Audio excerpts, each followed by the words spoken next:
কোরআন কার কথা? বিভিন্ন হুজুরেরা দেখবেন এই চ্যানেলের ভিতরে দোয়া দিয়া বিভিন্ন কথাবার্তা মানুষদের হাতে করে পায়ে ধরে মুসলমানদেরকে বুঝায়, কোরআনের দিকে আসো, নামাজের দিকে আসো, ইমানের দিকে আসো, আমল করো, তোমার জিন্দেগি আমার আল্লাহ রাব্বুল আলামিন সহজ করে দিবেন। সুবহান। মোবাইল একটা ভালো জিনিস আর একটা খারাপ জিনিস। এই পৃথিবীতে ইহুদি, নাসারা, বৌদ্ধ, খ্রিস্টান এমন একটা জাতি মুসলমানদেরকে মিনিটে মিনিটে ধ্বংস করার জন্য বিভিন্ন চ্যানেল বাইর করলেন। কিভাবে? বিভিন্ন গুনার কাজ, ছবি দেখা যায়, নাচ দেখা যায়, গান দেখা যায়, নিজের ইমান আমল নষ্ট করা যায়। 24 ঘন্টা দেখবেন গুনাহ নিয়ে ব্যস্ত আছে বাংলার জমিনের ভিতরে, কিন্তু আমার আল্লাহ রাব্বুল আলামিন তাকেও খাওয়ায়। সুবহানাল্লাহ। কিন্তু বুঝতে হবে যুবক, তুমি বেশি দিন বাঁচতে পারবে না। এই মৃত্যু থেকে পলায়ন করার কোন সুযোগ নাই। ১,৫০০ বছর আগ থেকে বাবা আদম সফিউল্লাহ, সকলে বলেন বাবা আদম সফিউল্লাহ, আদম আলাইহিস সালাম আমাদের আদি পিতা। কি পিতা বলেন? তাহলে উনি এই জমিন থেকে চলে গেছে মুসলমান। এইভাবে যত নবী এই জমানাতে আসছে, বাবা আদম আলাইহিস সালাম থেকে শুরু করে মুফাসসিরিন কিরাম বলেন বিশ্ব নবী মুহাম্মদ সাল্লাল্লাহু আলাইহি ওয়াসাল্লাম পর্যন্ত যত নবী আসলেন, মুফাসসিরিন কিরাম বলেন দুটো মতবাদ রাখলেন। কেউ বলেন ১,২৪,০০০, আবার কেউ বলেন ২,২৪,০০০। কম বেশি আল্লাহ জানে, কে জানে? বলেন যে আল্লাহ বানাইছে, আল্লাহর থেকে কারো এলেন নাই। জোরে বলেন না সুবহানাল্লাহ। আমার আল্লাহ রাব্বুল আলামিন গায়েবের মালিক আল্লাহ। আল্লাহ রাব্বুল আলামিন বলেন, সকলে জবান খুলে পড়েন, হুয়াল্লাহুল্লাযী লা ইলাহা ইল্লাহু আলিমুল গায়বি ওয়াশ শাহাদাতি হুয়ার রাহমানুর রহিম। কোন আল্লাহু আকবার। হাত ভালো রাখবো, যখন আল্লাহু আকবার সুবহানাল্লাহ বলবেন, আপনার আমলনামায় অ্যাকাউন্টে নেকি দিব আল্লাহ। কান্না সুবহানাল্লাহ।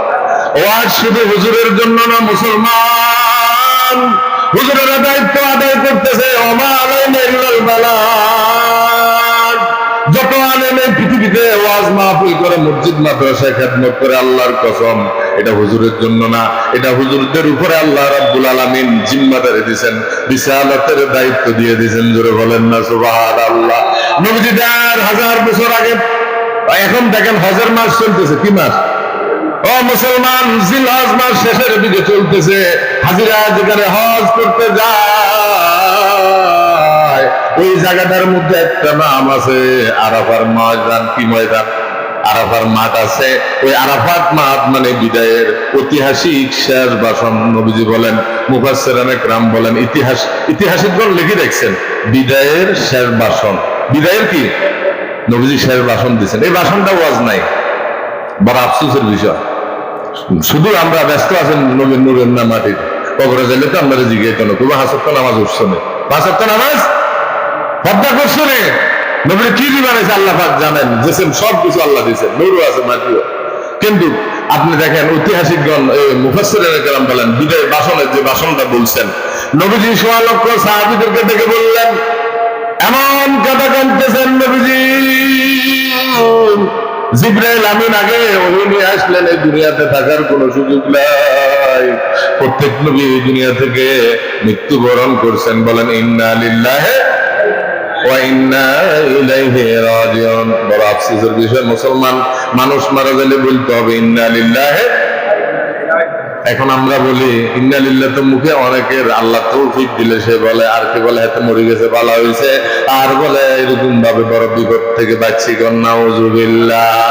এতে মারা গেছে, হাতে মারা গেছে, বিভিন্ন কথা, আঞ্চলিক কথা আমরা বলে থাকি। মুসলমান কোন মানুষ যদি মারা যায়, আপনার উপর ওয়াজিব, আপনি বলতে হবে ইন্না লিল্লাহি ওয়া ইন্না ইলাইহি রাজিউন।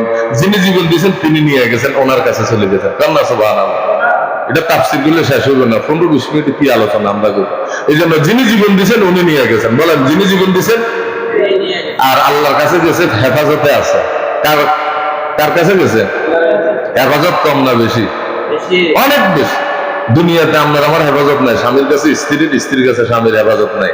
হেফাজতের মালিক আল্লাহ। হায়াতের মালিক কে?